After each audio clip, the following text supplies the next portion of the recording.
Para viver mais é preciso cuidar da saúde.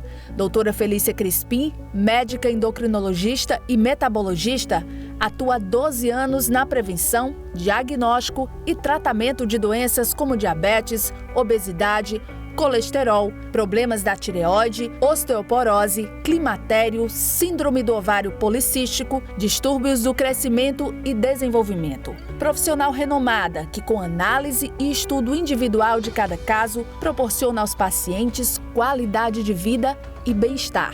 Consultas com atendimento humanizado em um espaço acolhedor e preparado para prestar a assistência necessária com padrão e excelência. Clínica Doutora Felícia Crispim, Rua Bossuet Vanderlei, número 866, no centro de Patos. Telefone 3421-7233. Tem gente dizendo que dá para aprender inglês falando português, usando ferramentas mágicas e até dormindo. Acorda! Se você quer falar inglês ou espanhol de verdade, você precisa de método. Com o método CCAA, você aprende falando, naturalmente, e ainda escolhe como vai assistir a cada aula. No CCAA, online, tudo ao vivo. Fale! Aqui você tem voz e o CCAA tem o método. CCAA, é assim que se fala. Sabe o que a sua voz é capaz de fazer? Ela pode gerar mais oportunidades e conhecimento, promover o respeito e a dignidade, defender a igualdade e a diversidade. Com o Orçamento Democrático Estadual, a sua voz ganha força e a Paraíba cresce ainda mais. Juntos, vamos dialogar e construir um futuro cada vez melhor. Veja as datas e os locais das reuniões e participe. Orçamento Democrático Estadual. Sua voz, nosso futuro. Governo da Paraíba. É da sua natureza, de vez em quando, precisar de um tempo no paraíso. Seu sonho de férias agora tem nome: Ocan, o seu imóvel compartilhado na Praia de Pipa. Faça uma compra inteligente e adquira sua fração. Apartamentos de 48 a 198 metros e condomínio com estrutura de hotel de luxo. Ocan Pipa Multi-Residence. Incorporação Alimulti. Construção Aliança. Procure o seu corretor no plantão de vendas do Patos Shopping. Oferecimento: Panificadora São Vicente. 50 anos de tradição alimentando sua família.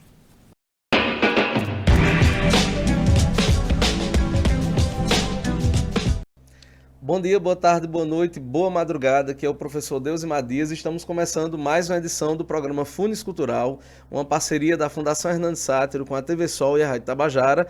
3 anos, terceira temporada do programa Funes Cultural, recebendo hoje duas pessoas maravilhosas para uma discussão super atual dentro das discussões que é a proposta do programa Funes Cultural, gente. Nessa terceira temporada, quase 100 programas, estamos chegando ao 100º programa e o tema a ser discutido hoje são as redes sociais e os impactos da cultura de tela.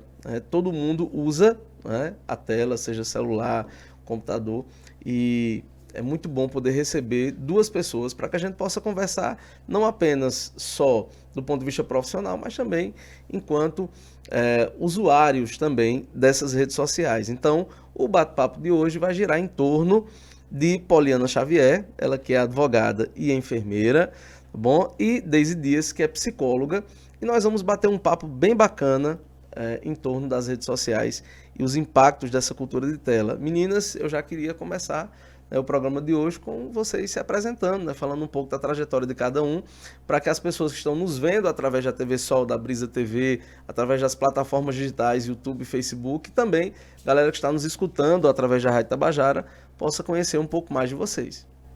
Bom dia, eu sou Deise Dias, psicóloga clínica, e venho para aqui hoje para poder trocar algumas ideias, né? Tanto com Poliana, tanto com Deusimar e tanto com vocês, para que a gente possa abranger um pouco mais esse conhecimento sobre o uso de telas. E eu sou Poliana Xavier. Eu, como Deusimar falou, sou enfermeira e sou advogada, mas eu atuo mais na enfermagem e há mais tempo. Eu tenho aí uma trajetória na saúde mental. Esse ano fazem 16 anos que eu trabalho com saúde mental.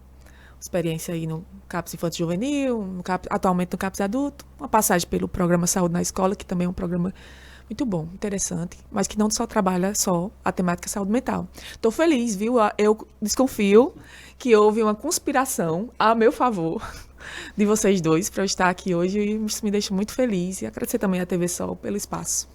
Vai ser um bate-papo bem bacana, viu? Aproveitar que você está com o microfone, com a fala. Poliana, você, além de advogada, é enfermeira da saúde mental. Não é um termo que a gente escuta muito, né? E aí o programa Fones Cultural tem exatamente como objetivo levar informação às pessoas. Então, eu queria que você falasse um pouco sobre esse trabalho como enfermeira da saúde mental. Olha, é um trabalho que tem me ajudado bastante, inclusive como pessoa, né? Além da parte profissional, tem uma vivência como ser humano, que é uma experiência fantástica. Eu sempre digo, e Deise sabe, a maioria das pessoas da saúde, que a gente da minha época não se falava sobre saúde mental, só a saúde física. Então, a gente saiu com muitos preconceitos. Mas saúde mental, eu encontrei as melhores pessoas na saúde mental. E isso eu refiro às pessoas também com transtornos. Né? Porque a gente saiu também lá atrás, a gente nominava as pessoas não pelo nome, mas pelo algum problema de saúde, algum transtorno que ele tinha. E a gente vê na saúde mental que as pessoas não se defendem realmente pelo transtorno. Então, é uma vivência, ao mesmo tempo que é prazeroso, é uma autodescoberta, a gente reflete muito trabalhando na saúde mental, é também um pouco frustrante, sabe, Deusimar? Porque, apesar de crescer e na pandemia se intensificar, o olhar ou o alerta, inclusive da ONU, né, das Nações Unidas, sobre a importância de você cuidar da sua saúde mental, investe-se muito pouco nas políticas públicas de saúde mental. Então, é uma parte que recebe muito pouca atenção financeira, orçamentária mesmo. Mas a gente precisa olhar mais, porque as doenças que mais acometem hoje, né, o trabalhador, por exemplo, que é quem faz a riqueza desse país, de qualquer um, tem relação com a saúde mental. Pois o programa vai girar em torno, né, dessa discussão sobre cultura de tela, tecnologia, e é muito bom, né, poder perceber que o sistema de saúde, apesar dos problemas, vem aos poucos, né, engatinhando com isso, mas dá para perceber o quanto você é empenhada e engajada nisso, né? Nós vamos falar não só sobre as desvantagens, nós vamos falar também sobre as vantagens da tecnologia na vida das pessoas, e eu queria que você, Deise, falasse um pouco sobre isso, né? Até porque não dá para dizer que é só coisa ruim na rede social, tem muita coisa bacana, tem muita coisa boa, né? Por exemplo, a gente não saberia sobre o Caneta Azul e Manuel Gomes se não fosse se não fosse as redes sociais e o uso da tecnologia, né? Mas brincadeiras à parte, né? Mas quais as vantagens da tecnologia assim, na vida das pessoas a partir de um olhar mais psicológico, assim? A gente percebe que a vantagem da tecnologia hoje na vida de todos nós é a questão da abrangência da própria ciência, né? Então, a gente precisa desse avanço na tecnologia para que a ciência também avance em todos os sentidos. A gente só se preocupa na desvantagem quando esse uso excessivo de telas, né, de redes sociais, de tecnologias como um todo, prejudica quem já tem um transtorno, por exemplo. Então, hoje, todos nós somos ansiosos, nós já nascemos ansiosos. Só que essa ansiedade ela vai sendo desenvolvida a partir do momento em que nós temos um contexto muito arregado com essas tecnologias. Então, a gente percebe que começa a desandar a partir do ponto de vista que eu começo a me sentir mal, por exemplo, por não ter um celular. E eu sempre falo o seguinte, nós temos até muitas vezes, alguns adolescentes principalmente dizem assim, psicólogo vê problema em tudo, né? Principalmente no uso excessivo de celulares ou de alguns jogos. Mas não é. Nós estamos na clínica e eu atendo muitas pessoas que tem esse processo de ansiedade muito maior, que também é gerado pelo uso excessivo de telas. E eu sempre costumo dizer, principalmente os meus pacientes que são crianças e adolescentes, vocês ainda estão em desenvolvimento e vocês precisam entender que a tecnologia ela tem que vir a somar para a nossa vida. Ela não veio desagregar, pelo contrário, ela veio nos tornar mais inteligentes. Ela veio desbravar para a gente um mundo que até então nós não conhecíamos. Então, quando eu estudava, por exemplo, eu teria que ir a uma biblioteca para poder ver se teria um livro para que eu pudesse pesquisar um assunto do colégio. E hoje não. Hoje nós temos uma vasta expansão de artigos, de livros em e-book. hoje na internet e que eu posso ter um conhecimento melhor, maior, mas as pessoas ainda assim procuram mais aquilo que distrai de alguma forma. E isso tem prejudicado quando é em excesso. Por exemplo, as redes sociais, elas distraem muito. O TikTok hoje é uma das redes mais acessadas do mundo. Mas o que é que você vê de fato no TikTok? E muitas pessoas variam muito, TikTok, Twitter, Facebook, Instagram, e muitas vezes a tecnologia ela só se resume a isso. E a gente sabe que tecnologia não é só isso. A tecnologia ela precisa ser vista de uma forma mais funcional para a vida da gente, porque a gente precisa usar ela realmente para que a gente possa agregar conhecimento e para que a gente possa crescer de fato. Infelizmente, não é o que a gente tem visto, né, na nossa atualidade. Por isso que a questão do uso excessivo de telas já entrou no DSM-5 como dependência tecnológica, que precisa ser tratado com terapias e com acompanhamento psiquiátrico. E aí, Paulina? Me identifico demais com essa parte, né? Eu me considero, viu, Daisy? Vocês sabem, são testemunha que eu sou uma dependente atualmente de telas, sobretudo Instagram. Eu vejo você mais como uma pessoa ativa nas redes sociais. Sou, mas eu sou porque, tipo, já calcularam. Os amigos já calcularam. Só, olha, você postou tantas stories hoje. O tempo que você gastou nisso aí... mas é como você diz, é uma distração, mas hoje eu não assisto mais TV. Uhum. Porque a TV já traz uma informação velha para mim. Uhum. Como eu sou ansiosa, eu tenho urgência. E determinados assuntos, às vezes eu estou pensando, rapaz, amanhã vai ter a CPI vai trazer ou alguma coisa. Então eu já fico esperando. Uhum. E esperar o jornal do meio-dia ou da noite demora demais. Exatamente. Então, a ponto positivo, né? Informação. Você tem informação e desinformação. Mas hoje, você escolhe se você quer continuar desinformado, porque a gente já tem também os meios, né, de verificar aqueles fatos que são trazidos. Mas eu acho que é tudo isso aí, é um equilíbrio de você reconhecer. Eu acho que eu já estou doutora, eu reconheço que eu estou excessiva, né? Mas me faz, não posso negar que algumas vezes me faz bem. Porque eu acho que eu sou real nas redes sociais. Então, eu acho que isso me faz bem. Eu acho que a gente tem que ter cuidado nas influências. Os meus influenciadores são as pessoas que eu gosto. Então, não são pessoas que se dizem influenciadores. Uhum. Embora as pessoas me digam que eu... Mas eu renego um pouco por causa disso, porque eu acho que sou eu. Que se você me encontrar na rua, sou daquele jeito também. Trabalhar comigo, sou aquela pessoa. E eu tenho cuidado de ter um padrão, principalmente agora que a gente consome demais, né? Um padrão então, real, né? Então, exatamente. É isso que eu uso. Às vezes eu não consigo acompanhar. Assim, eu não consigo... Teve essa nova rede social agora do Instagram, né? A Threads. E ficou vinculado ao Instagram. Acho que eu acessei 2 vezes, ainda fiz umas 2 postagens, mas não consegui acompanhar. E aí o TikTok, por exemplo, eu desisti também. Eu não consigo atualizar 5, 6 redes sociais. É muito difícil isso, né? Não consigo, não instalei o TikTok. Minha rede social que eu gosto é o Instagram. Uhum. Não gosto do WhatsApp porque vê que eu tô lá online. Aí eu não quero. Aí disse que agora tira, mas eu também acho um saco você ficar... Né? Eu tenho medo de me transformar numa pessoa... A gente sabe que ser sociável é o que faz bem. Uhum. Mas a gente tá caminhando para não ser importunado de jeito nenhum, se trancar dentro de casa e falar com quem você quer. Exatamente. Então eu tenho também essa visão assim de se eu for... eu não gosto muito do WhatsApp por causa disso, mas eu vou ficar lá e tirar tudo de notificação e quem precisa de mim, quem eu quero manter o vínculo. Não quero ser isso, né? Aí, Snapchat eu também fiz antigamente, nunca cheguei a usar mesmo. Minha rede social é o Instagram. Tem uma coisa que está mudando o comportamento das pessoas muito agora, que é aquela história assim, não pode mais ligar.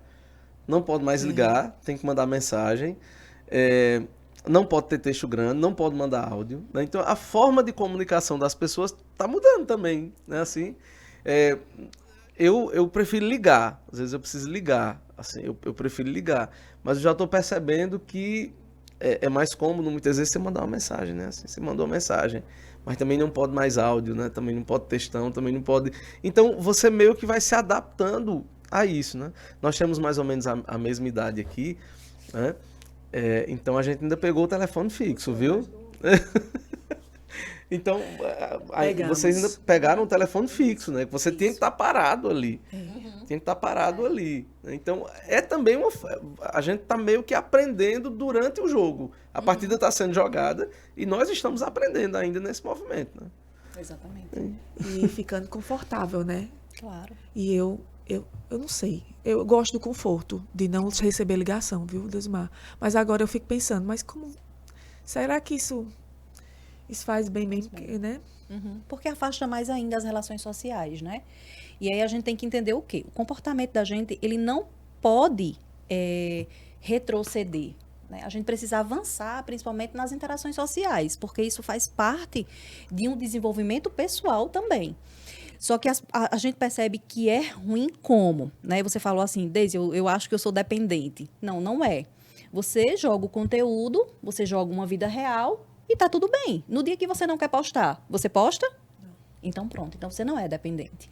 A dependência, ela gera aquela rotina de você muitas vezes até deixar de trabalhar, deixar de se relacionar, deixar de sair com os amigos, deixar de viver uma vida real. Isso é dependência.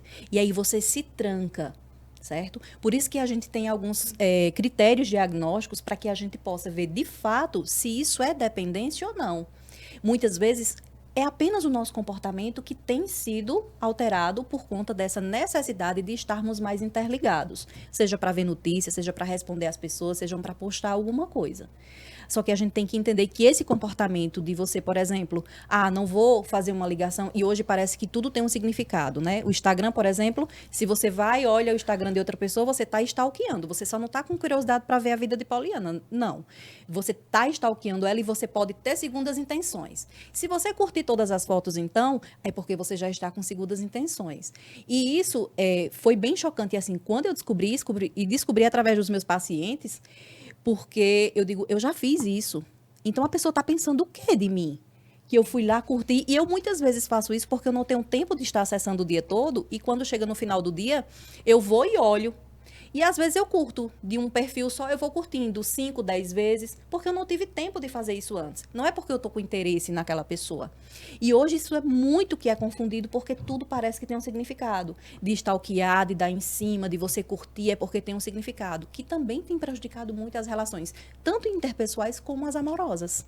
É verdade. Gera uma expectativa na pessoa que interpreta Claro. dessa forma, né? Exatamente. Que pode ser totalmente real. Porque Totalmente. você não tem como adivinhar o sentimento da outra pessoa. Exatamente. E uma curtida, um like, criou em você Uhum. uma expectativa de... Você já passou por situações embaraçosas assim em rede Eu social? passo, mas assim, eu fico mais paralisada com essas informações. Eu sou uma pessoa que eu não ligo para a curtida.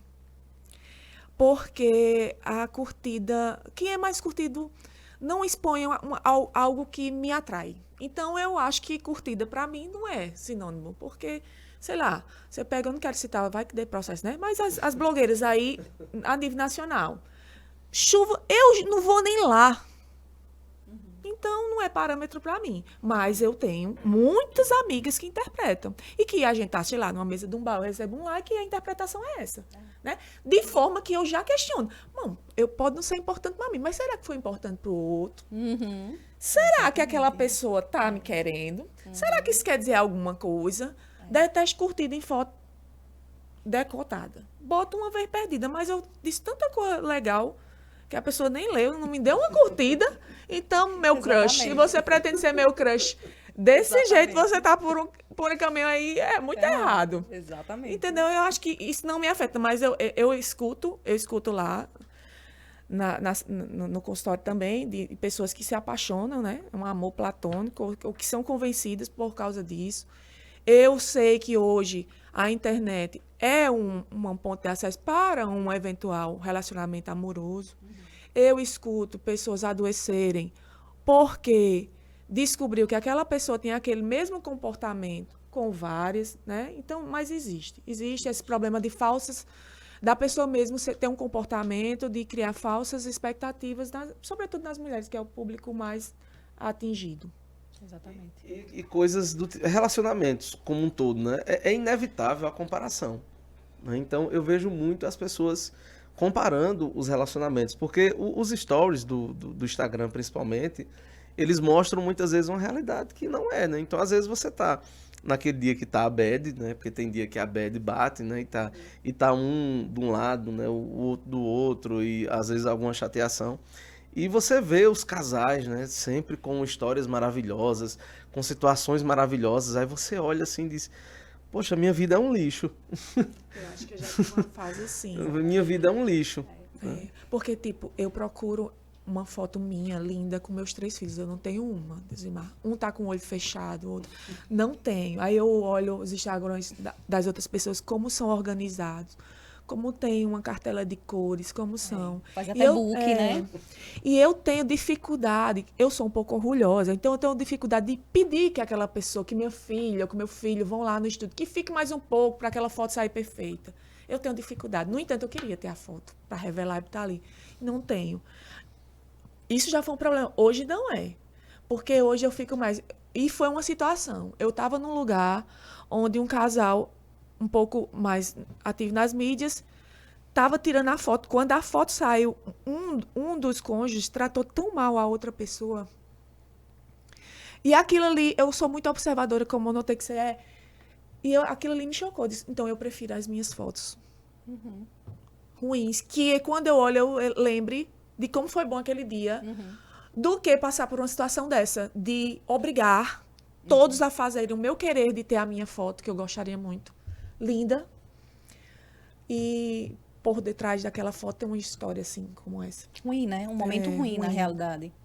Exatamente. Eu costumo dizer, o Instagram é onde todas as pessoas são lindas, maravilhosas e vivem histórias perfeitas. O Twitter é onde as pessoas elas são mais reais, onde você coloca ali os desabafos e as frustrações, né, e tudo. Facebook é pra gente rever pessoas que a gente não vê há muito tempo, né? Então, principalmente aquelas pessoas social dos idosos, que já têm uma idade mais avançada, né? Só olha a treta já, né? Mas é muito impressionante a maneira como as pessoas levam as redes sociais a sério e se levam a sério, né? Aconteceu um episódio comigo, e não sei se já aconteceu alguma coisa com vocês. Há um tempo atrás, Carlinhos Maia, influenciador, que eu também tenho um preconceito em relação a essa palavra. Carlinhos Maia postou uns stories, né? Uma pessoa pediu ajuda a ele, querendo se matar, não sei o que, tá dizendo que estava com depressão. E ele gravou uns stories, assim, dizendo, porque quem quer morrer, morre mesmo e tal. Uma coisa totalmente descompensada, né? Descompensada. E chegou na minha timeline, e eu fui lá no perfil dele e fiz um comentário na última foto, milhares de pessoas fazendo esse comentário, dizendo que ele, por ser um influenciador, ele não deveria ter esse comportamento, porque realmente, às vezes, a pessoa estava com algum problema, né? E quando se lida com saúde mental, você não pode, principalmente você que tem milhões de seguidores, você não pode simplesmente chegar para uma pessoa e dizer, porque você não tem motivo para se matar, não sei o que e tal. Um comentário simples, não ataquei ninguém, né, nada, fiz um comentário dizendo que por ele ser uma pessoa que tem milhões de seguidores, ele não podia ter essa declaração. Não deu 5 minutos, assim, o meu direct começou a aparecer gente de todo canto, inclusive com ameaça, né? E dizendo coisas horrorosas do tipo, porque você tem inveja dele, porque você queria a fortuna dele, olha, vem aqui que eu vou lhe pegar e tal. E eu olhando aquilo ali, pessoas que nunca vão me ver, pessoas que nunca vão encontrar, mas que são tão fanáticas por alguém que eles tomam como influência, que terminam provocando esse comportamento de violência nas redes, né? Tomando lado. A gente está vendo, por exemplo, agora, essa situação da Larissa Manoela e da mãe, as pessoas compram o lado e vivenciam a briga, né? Então, as pessoas se envolvem de uma maneira que com a televisão não era tanto assim. Você tinha um final de uma novela, você tinha um filme e tal, mas com as redes sociais é totalmente diferente. Até a própria política era tratada de uma forma diferente, né? Sim. Era tratada sim. de uma forma totalmente mais inteligente, de uma forma mais apaziguada. E hoje não. É porque a rede prende mais a gente. Eu tenho essa impressão, né? O que é que vocês acham assim disso? Eu acho que passa mais rápido. O tempo, você está ali numa consulta, você não lê mais um jornal na sala de espera, e você, às vezes, chega a hora da consulta, você pode até perder. Sei lá, outro dia no banco, eu perdi o chamada do meu número. Porque eu estava na rede social. Então, realmente, passa. Eu fico pensando como é ser jovem e criança hoje. Porque nós que não nascemos na era digital. Nós somos a última geração que não fomos geradas na era digital. Então, nós tivemos uma infância, numa aprendizagem que ainda tenta se manter tradicional, que eu não sei como é que vai ser daqui para frente, mas que serviu para nós, né? Você hoje faz uma pergunta ou uma palavra, não difícil, mas menos usual, a um jovem do ensino médio, ele não sabe o que significa. De vez em quando eu faço esse desafio, empiricamente, né? Então, nós não crescemos, não tivemos um prejuízo na infância, se é que existe esse prejuízo que tem que ser ainda estudado.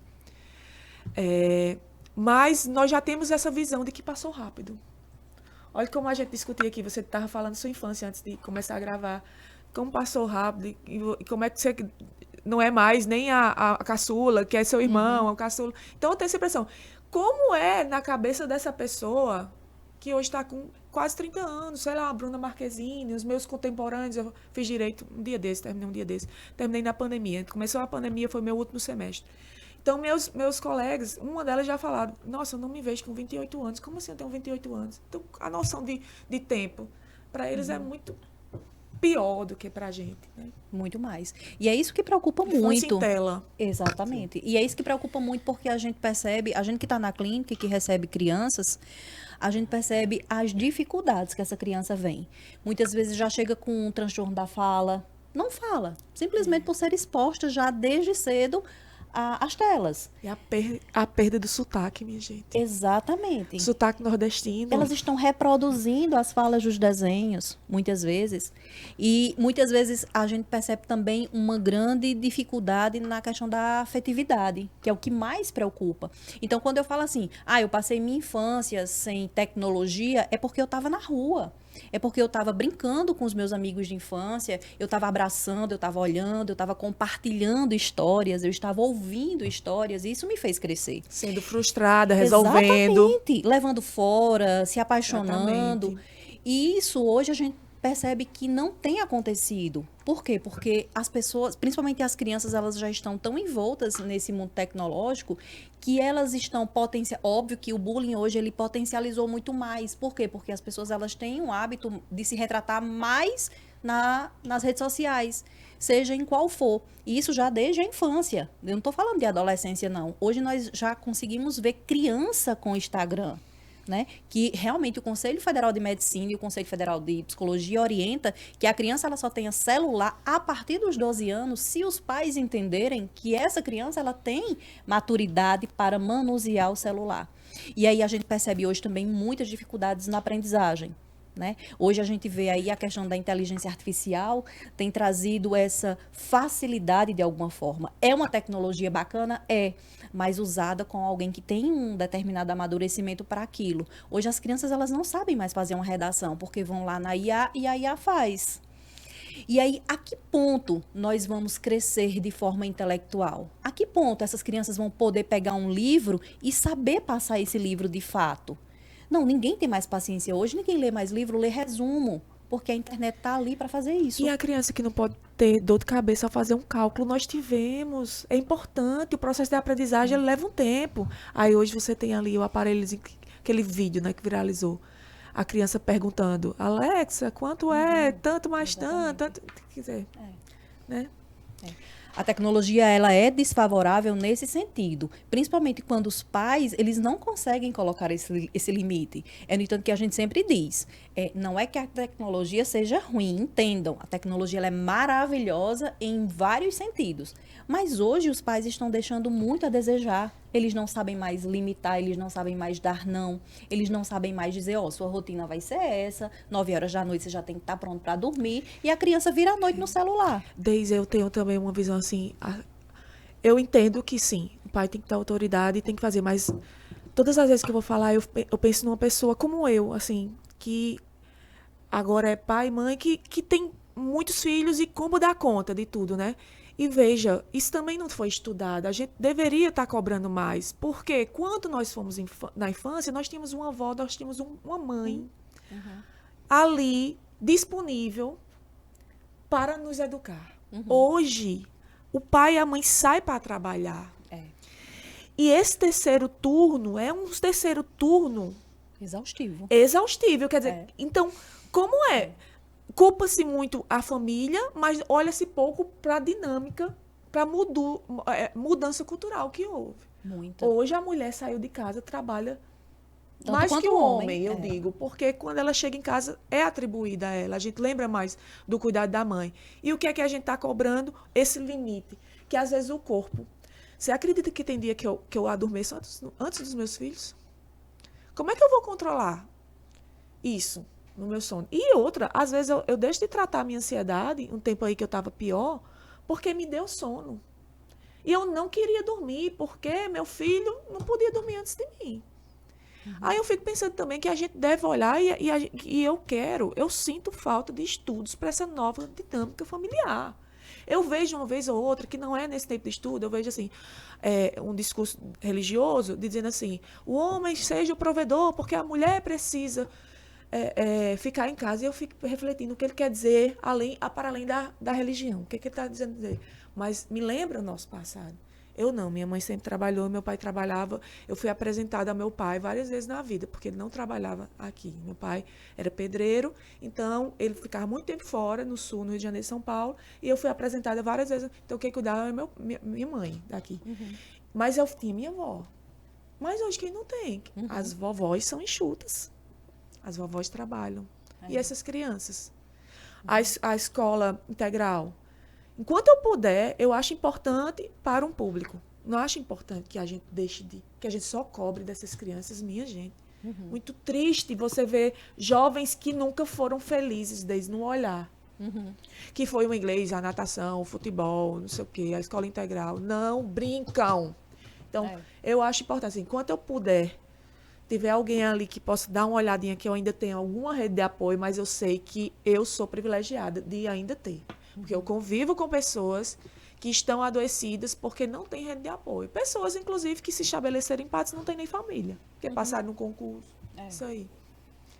Essa nova configuração familiar é interessante. É como a gente estava comentando lá no início, né?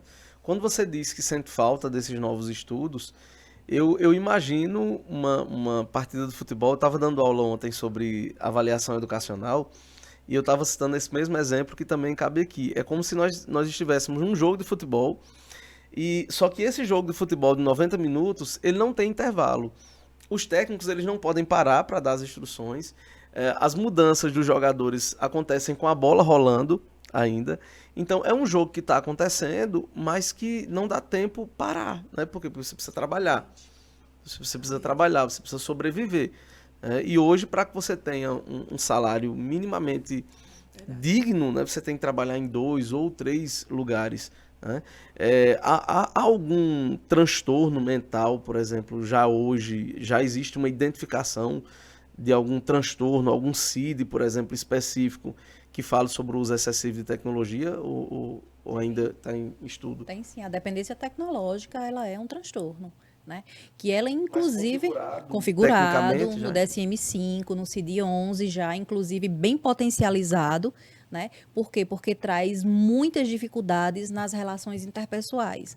Traz dificuldades no sono, na aprendizagem e principalmente nas relações sociais. Né? Até uma novela num canal aberto retratou sobre isso, né? Inclusive colocando um psicólogo de verdade, que é o Dr. Cristiano Nabuco, um dos maiores estudiosos sobre dependência tecnológica no Brasil hoje. E aí colocaram ele nessa novela, no horário nobre, e eu já fiquei muito feliz com esse pequeno passo.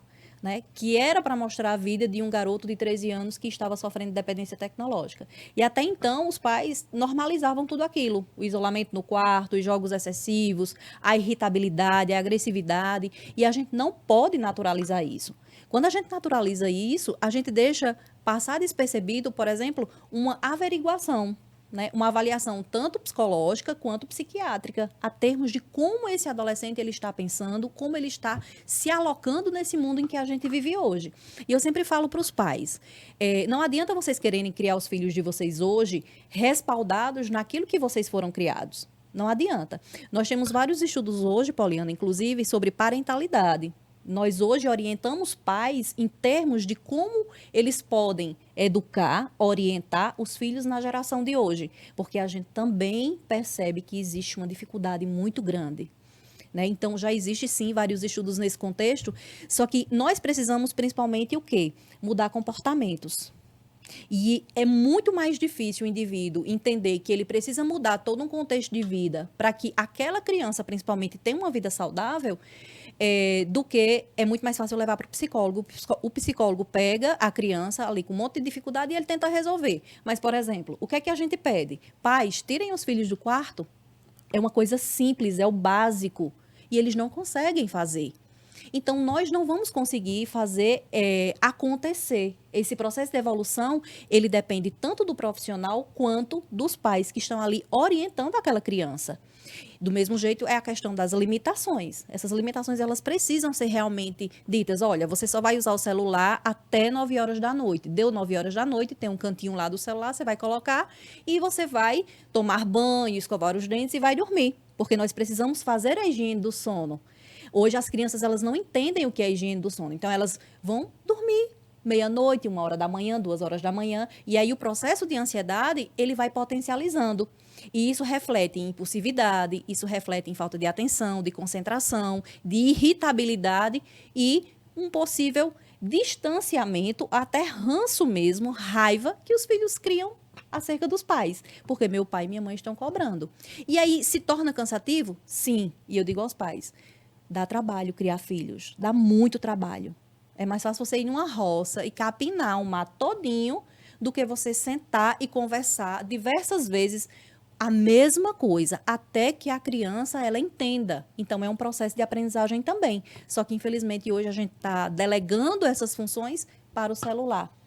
É porque também, e contra a corrente, algumas vezes, por exemplo, e é desse jeito, eu concordo com você. Os limites, mas assim, você chega na sala de aula, vamos dizer que 1/3, que é muito, acho que não chega a 1/3, de pais ajam dessa forma, que tem que agir. Temos os outros que não. Então, a Isto É, acho que foi em 2021, já faz um tempo que eu li essa reportagem, mas eu lembro que foi a Isto É, trouxe uma discussão sobre a mudança de horário, porque veja, mudou a dinâmica realmente da família. Aí a escola e a gente também como profissional ainda está tentando que essa família faça o seu papel, mas não estão fazendo. Aí a escola integral, aí o governo lança políticas públicas. O que é que os Estados Unidos fez? E algumas escolas de São Paulo mudaram o horário da manhã. Que era aí onde eu queria chegar, porque eu estava refletindo em casa, né, quando combinaram aqui. Que o TDAH está assim, tomando muito tempo lá no CAPS. Entendeu? O TDAH. E o que é que a gente vê? As crianças, mesmo que não seja o celular deles, mas a televisão. Fica lá, porque tem crianças menores que não têm celular, mas o pai, para descansar, coloca youtuber, sabe nem o que aquela criança está vendo. Bom, essa é a dinâmica que a gente vê hoje, escola pública e privada. Além de todos... Eu fui dar uma palestra há um tempo atrás, quando eu estava no PSE foi em 2009, mas eu lembro que minha sala de aula, eu sou egressa de escola pública, não era daquele jeito. Número de palavrão, a professora tentando colocar limites, pedindo para alguém se retirar e alguém insistindo, o jovem querendo ficar lá. Então, um desafiador, tipo, eu me colocando naquele lugar daquela profissional só pelo silêncio, só para os profissionais de saúde serem ouvidos. Como é difícil. É muito. Entendeu? E eu agora fugi do pensamento. Alguém me retoma o que eu estava falando. Antes. Estava tomando Sim. muito Por exemplo, aí você vem. A dinâmica mudou. Eu crio o meu filho com limites. 60% não cria com limites. A gente vai ficar com prejuízo educacional? Essa é a pergunta do momento. Essa pergunta está sendo feita já nos grandes centros. Nos Estados Unidos, salvo engano, no estado da Califórnia, eu posso até mandar depois para vocês, aprovou uma resolução que pela manhã, para que as crianças não tenham prejuízo cognitivo, que a gente tem a plasticidade cerebral, mas ali tem uma idade, né, que depois fica mais difícil, inclusive a nossa, de memorizar essas coisas, né? Então, para não ter a aula pela manhã começa às 8h20, 8h30, nos Estados Unidos 8h30, e algumas escolas poucas do sul do país esse horário. Meus filhos estudavam na escola anterior, não que eles estudam hoje, e numa das reuniões de pais eu abordei esse assunto. Porque um dos meus filhos tem uma dificuldade maior. Tem dificuldade, eu chamo ele infinitas vezes, mudei para o horário da tarde. Você acredita que ele está chegando atrasado à tarde por causa do sono? Agora, desde bebezinho, ele sempre dormiu muito. E eu quero que ele estude. Aí, mais uma vez, fica a questão do pai.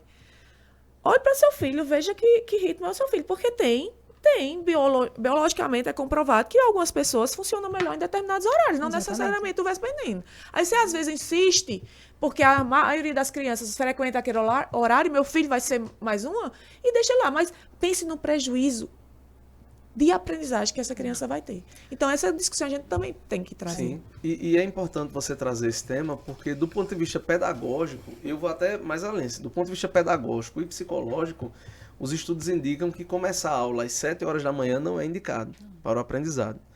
Aí você fala, mas e as leis brasileiras? A Lei Diretriz e Base de Educação Nacional, ela não fala que a aula tem que começar às 7 horas.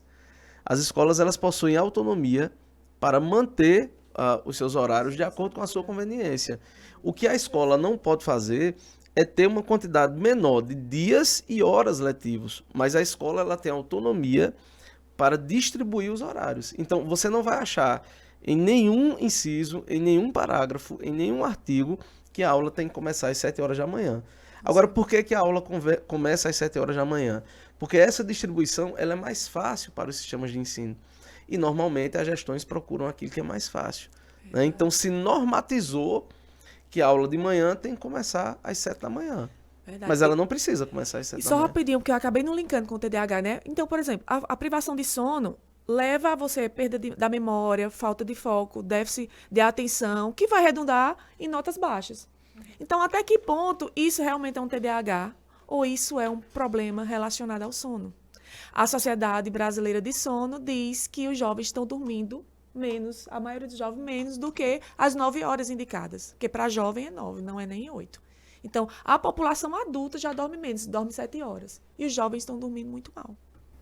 Pois é. E a gente vê uma abertura muito grande nesse processo, né? No entanto, que eu sempre falo o seguinte: quem dorme bem é porque está bem psicologicamente, né? Óbvio que sem medicação, né? Você dorme naturalmente. E aí, alguns estudos também relatam que o nosso processamento cognitivo ele só começa a estar de forma eficaz a partir das 10 horas da manhã. Né? Por isso que eu sempre falo para os pais, vocês precisam conhecer os filhos de vocês, como eles funcionam, para entender se ele dá mais certo no horário da manhã ou da tarde. E aí também não encher muito a criança de muitas coisas. Hoje a gente percebe que a criança ela não tem tempo para nada, ela não tem tempo nem para brincar. Ela tem balé, ela tem futsal, ela tem vôlei, ela tem inglês, ela tem espanhol, ela tem tanta coisa que ela não para mais para olhar para o céu, por exemplo, para contemplar a natureza. Então, a criança praticamente hoje não sabe o que é um piquenique. Uma coisa simples, não sabe, porque ela tem tantas atribuições, e isso também está interligado com a tecnologia, porque as escolas elas também têm cobrado muito resultado, e aí está todo mundo meio que terceirizando esse serviço. Então, eu coloco meus filhos em outras atividades, eu não vou ter trabalho para educá-los, mas eles vão se tornar um Albert Einstein. Tá entendendo? Então, assim, é muito complicado quando a gente terceiriza esse serviço de não ter trabalho em mostrar as coisas simples da vida. Por isso que hoje, voltando para a questão das redes sociais, é difícil você encontrar alguém que mostre uma vida real na internet. É muito difícil. São raras as pessoas que mostram o seu dia a dia, que mostram suas estrias, seu excesso de peso, que mostram que você tem preguiça para ir para a academia, o quanto é difícil. E muitas vezes aquilo ali não é para você ganhar likes, seguidores, não. Você está mostrando de fato o quanto é difícil viver daquela forma. Né? E é o que a gente sempre comenta, né? Que você faz, Pauliana. Você traz o modo real de ser, né? Então, você aparece muitas vezes descabelada, sem maquiagem, assim que acorda. E isso é realmente você mostrar quem é você. Então, quem vai te seguir vai ver uma pessoa real. E não, muitas vezes, uma pessoa montada, que a gente tá muito rápido de fazer. Só tiro uma foto se eu estiver maquiada. Eu só posto alguma coisa se eu tiver todo um ambiente que me proporcione uma boa luz. E isso realmente é disfuncional, porque você fica à mercê daquilo o tempo todo. Verdade. Né? Mas você veja, olha, essa exposição dessa forma que eu faço nas redes sociais gera alguns elogios, como esse seu, que Desilmar fez um privado, e outras pessoas, mas também geram, assim, espanto. Nossa, como você tem coragem de falar isso, ou de aparecer assim. Por exemplo, sexualidade. Como se não existisse sexualidade. E vejam, não me considero uma pessoa promíscua, e não tinha nada se eu fosse, eu sou adulta. E não tenho nada contra quem eu não. Mas as pessoas já atrelam um assunto, por exemplo, sobre sexualidade, como se fosse uma promiscuidade. Como se não fizesse. Então, aparecer sem maquiagem. Eu tenho preguiça. de me maquiar. Eu me maquiei hoje porque eu vou ficar eternizada aqui. Tô tão bonitinha ali. Exatamente. Né? Mas eu tenho preguiça. Mas quando eu vou sair, eu gosto de ser aquela pessoa. Olha, eu admiro muito quem vai trabalhar arrumada. Crushes não vão me visitar no trabalho, que eu vou horrível. Porque o meu dia é muito corrido. Não dá tempo de eu fazer isso tudo, não. Mas eu admiro. Mas eu não sou essa pessoa que consiga manter. Mas eu sou aquela pessoa, Daisy, que se eu for no seu aniversário, vou fazer, é Poliana. Uau! Então, Então, quando eu não gasto uma energia diária. Eu prefiro guardar para momentos especiais, como prestigiar uma pessoa querida. Exatamente. Que bacana. Você está acompanhando o programa Funes Cultural, uma parceria da Fundação Hernando Sátiro com a TV Sol e a Rádio Tabajara, discutindo hoje, né, com essas duas pessoas muito bacanas, Deise e Poliana, sobre redes sociais e os impactos da cultura de tela. Bom, a Fundação Hernando Sátiro, aqui na cidade de Patos, vem com essa parceria já há 3 anos e nós estamos chegando ao programa de número 100, com uma programação super especial. Então aguardem que nesses dias nós vamos divulgar a programação de como é que vai ser esse programa de número 100, né? Bem especial. Teremos uma surpresa bem bacaninha. Passaram muitas pessoas bacanas, viu, por esse programa nesses últimos 3 anos, né? Pessoas aqui de Patos, programas fantásticos que nós fizemos aqui, e esse é mais um, viu? Vai entrar na lista. Eu tô esperando a minha vez até No hoje. YouTube, Tem É lá a no sua canal primeira da vez? É Funes. minha primeira vez. É. Ansiosa. Minha primeira Pois vez, é. tá vendo? Tem muitas pessoas bacanas, entrevistas lendárias aqui no Aham. programa Funes Cultural. Tá lá no canal da TV Sol. Mas eu acho Né? que 100 é importante. 100 é uma isso coisa, é né? importante, Então, Pois é. Vai ser uma coisa bem... Já passaram por aqui, por exemplo, a Jessé Quirino, Eu vi a Jessé poeta. Quirino. Passaram por aqui uma entrevista Pacheco. fantástica com o Zé Pacheco, Almi do Cinema. Fizemos uma entrevista aqui com o Almi do Cinema sobre a história do cinema aqui em Patos. Então, artistas, fotógrafos, enfim, vocês entram hoje no hall, né, de pessoas que participaram Tá vendo? desse programa. E a ideia, né, é que esse programa continue, né, independente, né, de quem esteja comandando esse programa ano que vem, daqui a 2 anos ou 3 anos, mas é uma parceria que vale muito a pena. Semana passada, vai lá, gente, no YouTube, conferir o programa especial sobre a história do distrito de Santa Gertrudes. Quanta coisa bacana a gente aprendeu, né? Santa Gertrudes é o único distrito de Patos. 1h30 de programa falando só sobre a história do distrito de Santa Gertrudes, com 5 convidados de lá. Então, assim, bem bacana, né? Bem bacana. Sim, que eu tenho agora... curiosidade. A comunidade cigana em Patos. Eu tenho curiosidade. Porque eu sei que existe, um ou outro existe, mas não chegam, pelo menos a política pública que eu trabalho. Aí parece até que não, que é só uma lenda urbana. E eu queria saber quem são, como vivem, se mantém as tradições E aqui é uma no nosso cultura, né? município. É uma Já cultura tô do pegando município. aqui, viu? Inclusive, já anotei aqui a pauta. Inclusive, Poliana, eu vou mandar para você um texto, né? Porque além do programa Funes Cultural, nós temos semanalmente a coluna do programa Funes Cultural. Então, toda sexta-feira é publicado um texto, né, de um escritor patoense, sertanejo, no Caderno de Cultura do Jornal União. Já foram publicadas, nesses últimos 3 anos, 120 textos. Toda sexta-feira, Caderno de Cultura do Jornal União. E um dos textos é de uma patoense chamada Carolina Leal, que no ano passado publicou um texto sobre a comunidade cigana, aqui em Patos, né? E aí vou encaminhar para você e já vou encaminhar também, montar a pauta para a gente fazer um programa só sobre a comunidade cigana aqui em Patos. Porque Sousa tem uma das maiores comunidades ciganas do Brasil, né? Mas Patos tem também comunidade cigana que fazem parte das chamadas comunidades tradicionais, né? Patos não tem quilombola, né, registrado, tal. Santa Luzia tem, Pombal tem, mas tem uma comunidade cigana forte aqui na cidade. Então já anotei aqui a pauta, viu? Eu queria, nessa reta final, né, não vamos encerrar agora, mas estamos na reta final, eu conversaria com vocês o dia todo aqui, inclusive. Mas eu queria entrar em 2 coisas nessa reta final, que é uma coisa que eu me preocupo muito, né, em rede social, que é uma coisa que vem crescendo, a ideia de fake news e a ideia de produtividade, né, cada vez mais.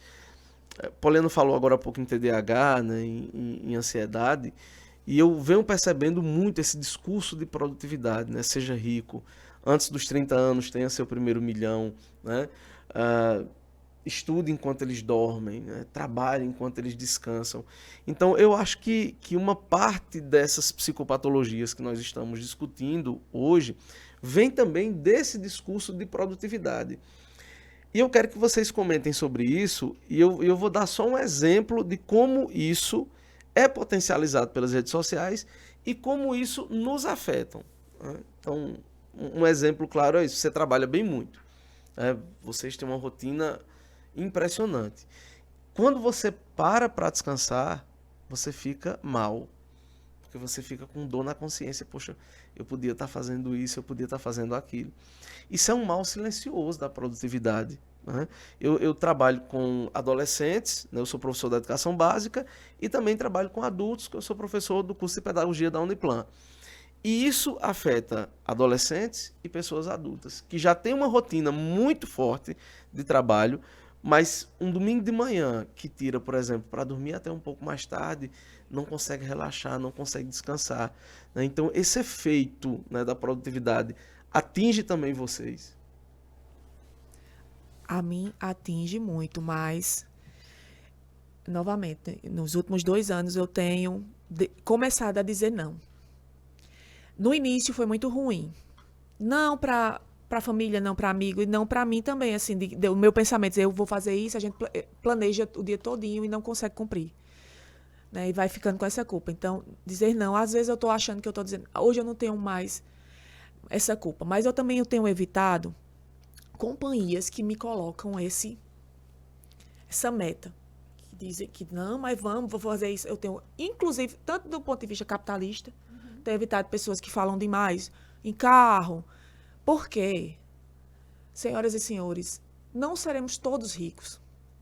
Não seremos, porque só existe ricos, muito ricos, porque existem muitos pobres. Então, não conta. Ou a gente pode vislumbrar, e isso não é hoje, nem amanhã, vai demorar, uma sociedade onde todos tenham pelo menos as mesmas condições de partida, que estamos distantes, ou a probabilidade de sermos pobres é muito maior de sermos... Mas vamos ser pobres felizes, com valores, né? Então, eu tenho evitado, inclusive, esse tipo de... Porque parece, às vezes, que você está competindo. Porque eu compro muito hoje em dia numa loja aí que eu faço propaganda nas meus stories também, numa rede de comércio. Por quê? Na Shein. Aí alguém me corrige ainda, né? Porque diz o nome, mas eu falo, eu leio como tá lá. SHI. Então, eu compro hoje muito. Eu tinha promissórias em lojas. E eu tinha muito menos peças no meu guarda-roupa. Óbvio que as pessoas que me conhecem, vez ou outra, me mandam a relação de trabalho escravo, que é muito triste, mas existe nas grandes marcas. Né? Nike, a Adidas, todas já tiveram, a própria Zara, que a maioria das blogueiras fazem, né, propaganda, tem processos. Mas eu estou dizendo, hoje o brasileiro assalariado, ele tem que escolher se ele bota comida na mesa ou se ele compra numa loja, né, mais afamada, para pertencer a um grupo. Então, meu grupo não existe mais esse tipo de pessoa. Eu comecei a triar por aí, sabe? Porque realmente influencia a nossa vida. Você começa a achar que você... Porque fulano faz, eu tenho que fazer. Porque fulano tem, eu tenho que ter. E a gente é mais feliz, acredite. Certeza. Muita coisa. Hoje eu vivo... Eu tive minha família sofreu, inclusive, um baque econômico. Mas você acredita que muitas coisas melhoraram? Muitas coisas, Deusimar. Porque outras pessoas se afastaram sem nenhum tchau, sem nenhum adeus. E as coisas melhoraram. Sou cobrada menos, minha aparência importa menos. Sou vista pelo que sou. Não tenho mais... sei lá, Poliana de fulano de tal. Né, não tem, a referência sou eu. Exatamente. Minha família, a casa também é pessoas mais... Gosto de ser povo, eu gosto de escutar o que as pessoas... da minha realidade, da minha família de base, conversa, o que elas falam, o que elas estão falando. Porque, no final das contas, é sobre essas pessoas que a gente fala aqui, quando fala de saúde mental, eu quando trago o serviço do CAPS, quando falo, é para essas pessoas, é para a massa, né? A massa é mais numerosa. Exatamente. E a gente percebe que é muito importante a gente saber dizer não nesses processos, né? Não ao consumismo, não às expectativas desses padrões que a gente vê hoje, que todo mundo espera que você esteja daquela determinada forma, porque você tem um status que é para estar daquela forma. E a gente precisa aprender a dizer não. A psicologia, ela estuda o ócio, por exemplo, né? E o ócio é você dizer o quê? Eu preciso desacelerar, eu preciso ter um dia de nadismo. Eu preciso não fazer nada. E tipo, se hoje eu não quero fazer nada, eu não vou fazer nada. Eu tenho. A gente precisa desacelerar e deixar essa toxicidade dessa produção exacerbada que a gente vive hoje, deixar de consumir a gente. Porque, eu preciso escrever um livro, eu preciso fazer meu mestrado, eu preciso fazer meu doutorado. As pessoas sempre me questionam, mas desde você ainda não fez seu mestrado? Eu digo, não, porque minha saúde mental não me permite. Então, se for para mim entrar numa produtividade tóxica que vai me adoecer, que vai me afastar dos meus familiares, que vai tirar a referência de quem eu sou de fato, eu prefiro não fazer. Eu prefiro continuar com o título só de especialista. Só que as pessoas, elas precisam entender isso. Até que ponto eu posso ir? Né? Eu não posso estar dizendo só sim. Eu preciso dizer não. Mas isso é um processo de autorreflexão, de autoconhecimento, que muitas vezes você só adquire no processo de psicoterapia. Não é sua amiga que vai dizer, não são seus pais que vão dizer, não é seu marido, não é sua esposa. Não, é você que tem que adquirir isso para entender os seus limites. Quem melhor do que você para saber como você funciona? Por isso que a grande pergunta que a gente faz dentro da psicologia é: quem é você? Mas parece que é muito difícil de você decifrar quem é você. É mais fácil você entender quem é Poliana, quem é Deusimar. Mas quem é você é como se a gente tivesse medo de nos acessar. É como a gente tivesse medo de entender quem nós somos para que a gente realmente, de fato, comece a funcionar de uma determinada forma que não nos gere pressão. E essa produtividade hoje, principalmente acadêmica, ela tem gerado essa pressão psicológica mesmo. Eu tenho que fazer. E a gente vê professores adoecidos, a gente vê advogados adoecidos, enfermeiros adoecidos. Todo mundo adoecido de alguma forma. E a gente tem aquelas pessoas que precisam daquele trabalho, que está cobrando essa produtividade. Isso. E são pessoas que precisam para amanhã a alimentação, fará falta. Então, quer dizer, é uma coisa que a gente fala, mas é que a gente sabe quão difícil é também para que todos nós, assim, tenhamos, assim, é um privilégio também dizer, não, eu vou dizer não. Porque tem gente que não tem a opção de dizer não ainda, né? Exatamente. E eu trago vocês dois como exemplo, só pra gente fechar essa pauta. Vocês dois têm 2 graduações. Eu, particularmente, só tenho uma e só vou ficar em uma mesmo, certo? Não me interessa outra. Mas vocês dois, Poliana é enfermeira e advogada. Deusimar é professor e advogado. Vocês exercem as 2 funções? Vamos fazer psicologia, Poliana? Eu faria Vamos ser outra, colega você de acredita? turma? Eu faria Psicologia. outra. A psicologia não, porque eu acho que eu não faria. Você eu admiro. Mas, assim, arquitetura. Mas você sabe, Deise, que muita gente diz assim, do que adiantou você fazer direito? Gente, eu estou também numa fase que eu não discuto muito. Eu percebo se vai ser possível a discussão. Gente, conhecimento não se perde. Me ajudou em muitas coisas. Me ajudou a ler, a assinar uma coisa. E eu não exerço por outras questões que não merece que eu estar sempre explicando. Mas é tão chato você estar olhando para a pessoa e a pessoa está bem, fez o que quis, gosta. Você chega lá e diz, do que adiantou, nem exerce. Preocupe-se com a sua vida, né? Não? Preocupe-se com a vida. A mim, não me arrependo, não. Faria outras. Se eu não tivesse tanta responsabilidade hoje. Mas talvez, quando meus filhos crescessem, eu ainda faço. E eu falo mesmo relacionado ao tempo de vocês. Pedagogia. Curso que eu acho maravilhoso. Realmente é maravilhoso. Eu gosto muito. Inclusive, terminei recentemente Sim, pedagogia. Eu Você terminei tá pedagogia. desatualizado. Terminei Esqueci pedagogia, da pedagogia. mas... e tem muita coisa também nas redes sociais que não é verdade, né? Poliana colocou uma questão sobre riqueza aí, sobre isso. Pessoas, por exemplo, que estimulam você a ser rico, né? Que vendem curso de como ficar rico, mas que não são ricas. Também tem muita mentira também. A galera usa muito isso para vender curso e para impor uma produtividade que muitas vezes não tem. Às vezes é só a pessoa, é um meio da pessoa ganhar dinheiro também, né? Claro. Só que a gente entra nessa pilha, a gente entra num espiral que muitas vezes a gente não consegue sair, né? Porque eu tenho medo de perder o emprego, porque em minha família, porque eu não vou ter dinheiro para fazer feira. E aí você termina se submetendo a determinadas questões que a tela, o celular, piora muito isso, né? Porque a vida das outras pessoas é sempre muito maravilhosa, né? Muito maravilhosa. E você termina dizendo, não, eu quero chegar ali onde aquela pessoa está. E você vai se comparando aquilo ali, e isso vai gerando problema de saúde mental, problemas econômicos, né? E uma série de coisas. Eu já escutei pessoas assim, mas vocês saem muito, né? Comem muito fora, não sei o que e tal. Eu lembrei de uma historinha do café, eu não sei se vocês já escutaram. 20 anos, uma pessoa todo dia saía do trabalho e ia tomar um cafezinho no boteco. 20 anos, né?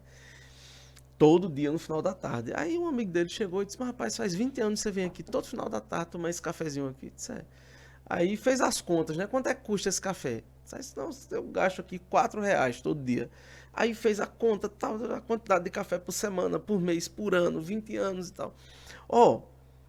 Rapaz, se você tivesse deixado de vir aqui nesse café todo dia, hoje você teria um carro zero. Aí ele olhou pra ele e disse, você vem tomar esse café todo dia? Ele fez que não. Eu disse, cadê seu carro zero? Que não tá aqui, você também tá sem o carro zero. Essa pessoa reagir, né? Então, quem só fica com a culpa? Eu venho aqui tomar esse café, mas eu encontro alguém, eu converso, eu chego em casa leve. Exatamente. Né? Exatamente. Não é o valor sobreviver, né? É Exatamente. É o que...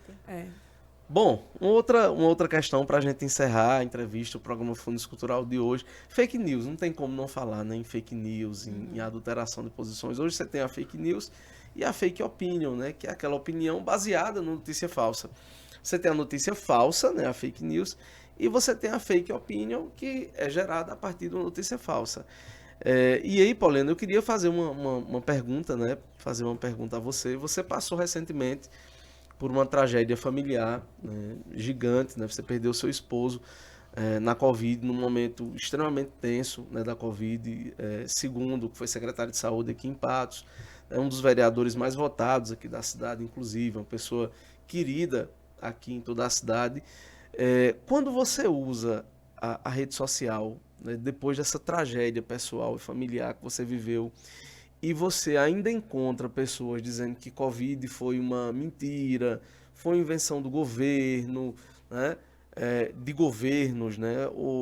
Qual é a tua reação, assim, do ponto de vista interno, assim, você tendo passado por essa tragédia pessoal e ter que ainda hoje ver postagens nesse sentido, assim? É uma tristeza a mais, porque é como se a dor da gente fosse relegada a nada.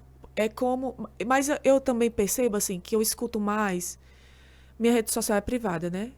As pessoas falam mais sem saber que eu perdi uma pessoa para convidar, elas falam muito. Aí disse, não existe, só a China criou esse boato, não sei o quê. Mas eu vejo também que é um espelho, né, de um ex-presidente que a gente teve, e o discurso não é... Eles renegam, porque já existe a informação. Eu sou consciente que existe, então eles já sabem a informação científica.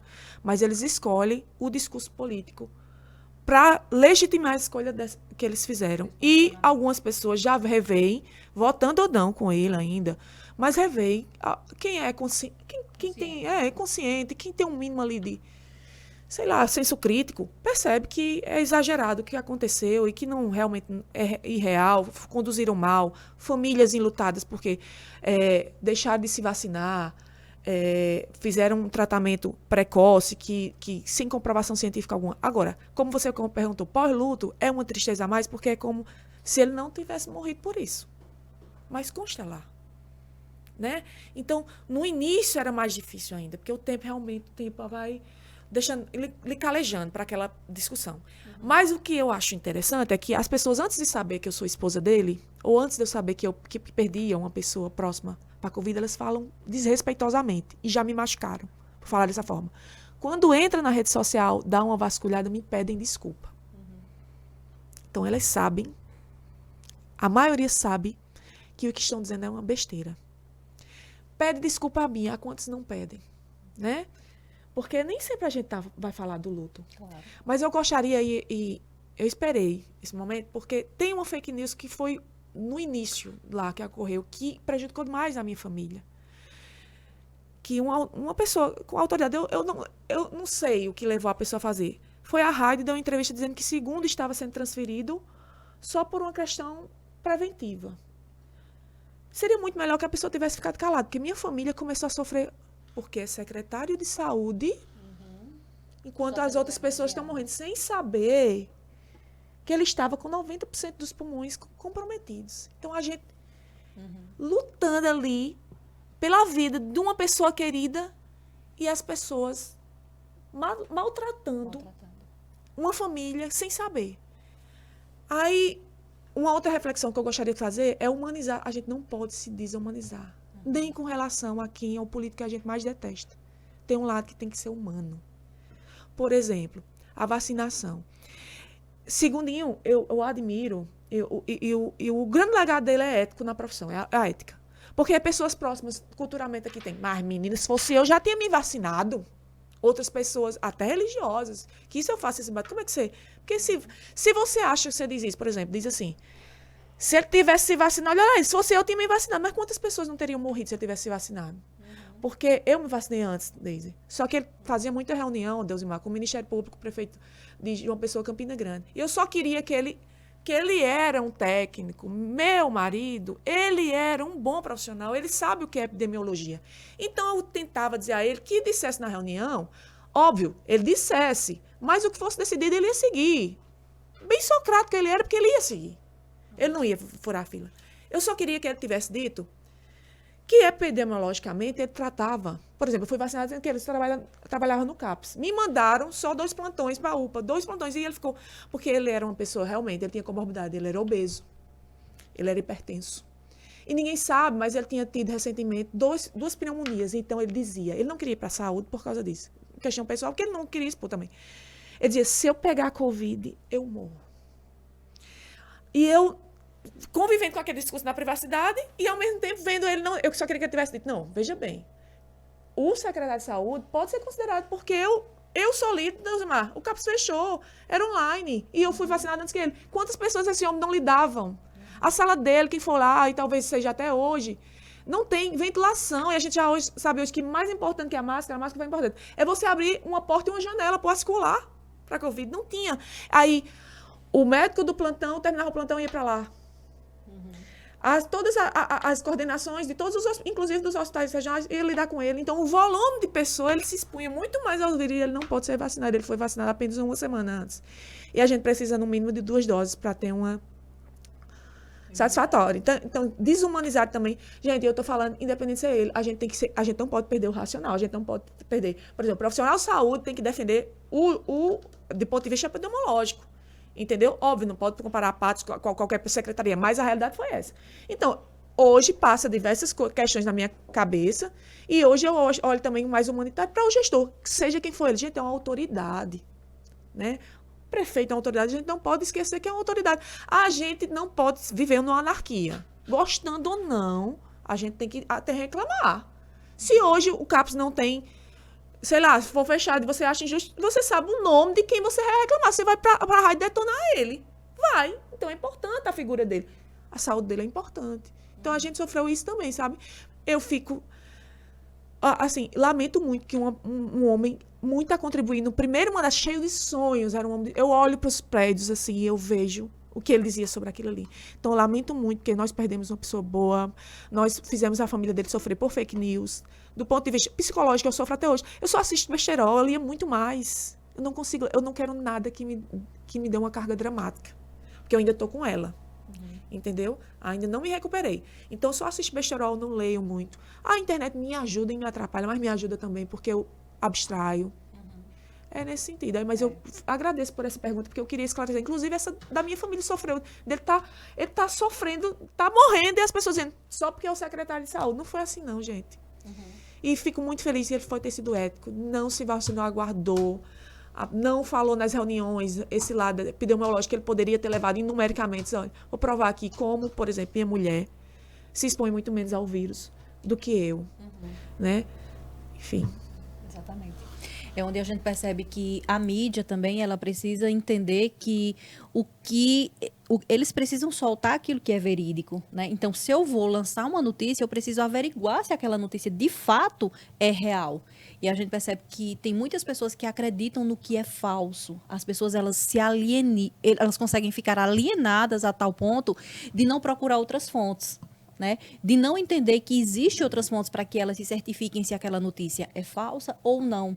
Né? Então, quantas pessoas passaram por esse processo? A gente traz o de Covid porque foi o mais avassalador, né, que foram mais de 700 mil pessoas que morreram, mas existem tantas outras voltadas, por exemplo, nesse último ano político, né, que foi devastador também, que houve muita agressividade, muitos conflitos, muitas intrigas, inclusive entre família, assassinatos, né? Então, assim, a fake news, ela consegue disseminar ódio, né? Ela consegue disseminar aquilo que o ser humano ele tem de pior, que é a mentira. Destrói né? reputações. Destrói de fato aqui a quem você é de fato, né? E muitas vezes a gente vai pensando que é uma bobagem, né? É como a gente pega um vídeo de um acidente, por exemplo, ou até mesmo de uma notícia falsa, e começa a compartilhar. A gente compartilha muitas vezes e sem entender que aquilo ali está Eu já tendo matei impacto. Dominguinhos antes dele morrer. Eu me arrependo tanto no Facebook. Exatamente, tá vendo? Eu já caí nessa, mas me arrependo de servir de exemplo. Justamente. Aí a gente tem que entender que essas fake news, elas causam, de fato, impacto psicológico na vida de quem está lendo. E aí, muitas vezes, o grande perigo também é daquela pessoa que só consome aquilo. Então, quem é de esquerda só vê... Algoritmo. Exatamente. Então, Lhe coloca nessa, Lhe né? coloca nessa. Mas as pessoas não entendem. Não entendem. E vão acreditando naquilo que não é real. E aí a gente vai tendo uma desordem, né? Uma desordem psíquica, que é o pior, né? Porque a política, ela se arruma, né? Ela se arruma instantaneamente, é incrível. Mas a psíquica não. Né? As relações não. Eu fiquei impactada com o relato de Xuxa dizendo que se intrigou da irmã. Também. Né? E aí, quando ela vinha para o aniversário dela em março desse ano, a irmã morreu em janeiro. Nossa. Né? Mas morreu intrigada dela por questões políticas, de diversidade política. Então, a gente percebe o quanto isso tem sido avassalador nesses últimos anos. Né? Então, que a gente possa apaziguar o coração e entender que nós precisamos sim falar sobre política, nós respiramos política, seja eu psicóloga, seja você enfermeira, seja Deus má professor.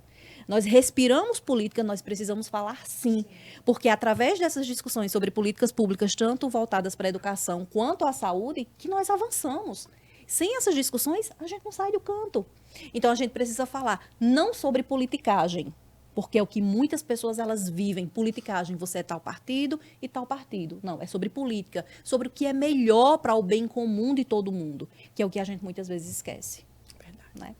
Pois é, estamos chegando ao final do programa Fundos Cultural de hoje. Vocês têm muito a contribuir, viu, com essa cidade. Poderíamos ser o programa 100.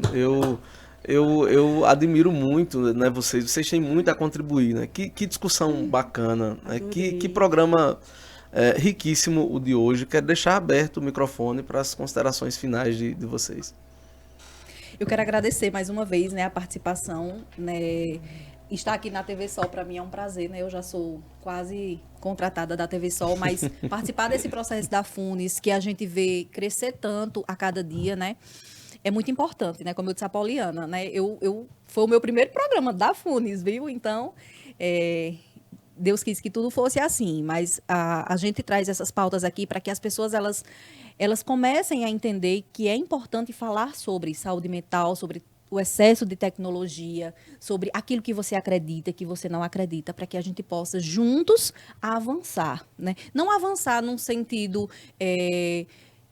meio ideológico, não, mas é no sentido pessoal mesmo. Olha, eu preciso ler mais, eu preciso aprender mais, eu preciso me orientar mais em termos daquilo que eu acesso. Então, a gente traz essas informações para isso. E esse programa, ele desbrava a identidade cultural da nossa cidade, que é o melhor, né? Que é o melhor. Até então, a gente não sabia quem era pintor, quem era cantor, quem era compositor. E hoje a gente percebe que hoje, através da tecnologia, é claro, né? E desse projeto maravilhoso que a FUNES vem a contribuir muito, a gente tem descoberto muito isso. Então, eu fico muito lisonjeada por estar aqui contribuindo para mais um programa, né? E junto com Poliana também, que é uma exímia de personalidade. Obrigada, né? Fico muito feliz mesmo. Eu também fico muito feliz de reencontrá-la.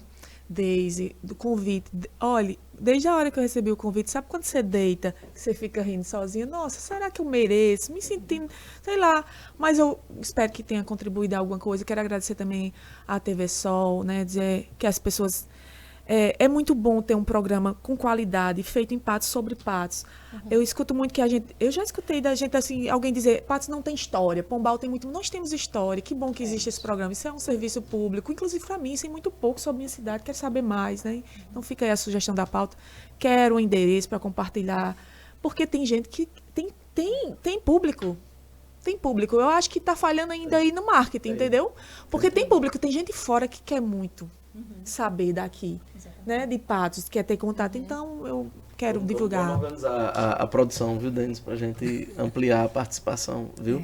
Aumentando o cachê, inclusive.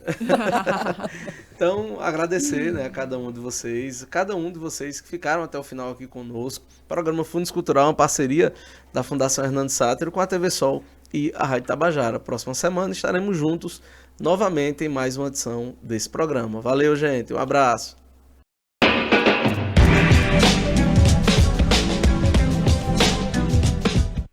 É da sua natureza, de vez em quando, precisar de um tempo no paraíso. Seu sonho de férias agora tem nome: Ocan, o seu imóvel compartilhado na Praia de Pipa. Faça uma compra inteligente e adquira sua fração. Apartamentos de 48 a 198 metros e condomínio com estrutura de hotel de luxo. Ocan Pipa Multi-Residence. Incorporação Alimulti. Construção Aliança. Procure o seu corretor no plantão de vendas do Patos Shopping. Sabe o que a sua voz é capaz de fazer? Ela pode gerar mais oportunidades e conhecimento, promover o respeito e a dignidade, defender a igualdade e a diversidade. Com o orçamento democrático estadual, a sua voz ganha força e a Paraíba cresce ainda mais. Juntos, vamos dialogar e construir um futuro cada vez melhor.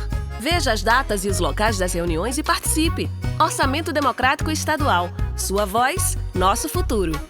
Governo da Paraíba.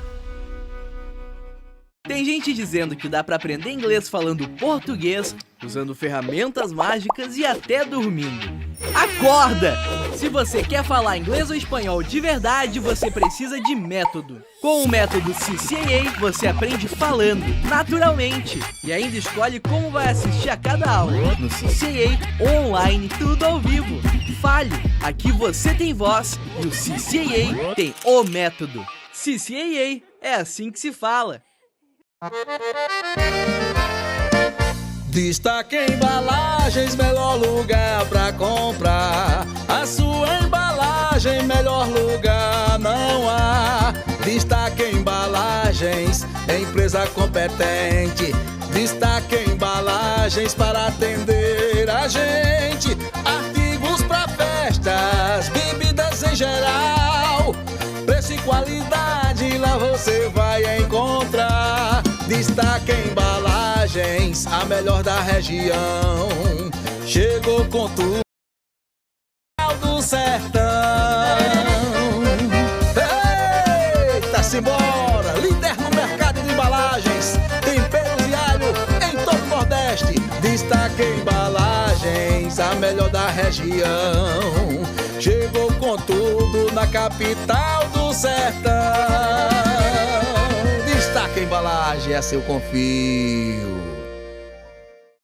Quer cuidar do seu carro com conforto, segurança e agilidade? Há 20 anos o Varejão do Óleo faz isso por você e seu automóvel. Com uma equipe de técnicos treinada, garantimos o serviço de troca de óleo com total qualidade e as mais modernas opções de produtos. Trabalhamos com todos os tipos de lubrificantes e óleos para motor, caixa de marcha mecânica e automática, suspensão, hidráulica e muito mais. No Varejão do Óleo você encontra tudo o que precisa para carros de passeio, caminhões, máquinas pesadas e geradores, com o melhor preço e as melhores condições de pagamento, além de um atendimento personalizado. No Varejão do Óleo tem ainda o serviço de lavagem especial para deixar o carro limpo e brilhando. Tá esperando o quê?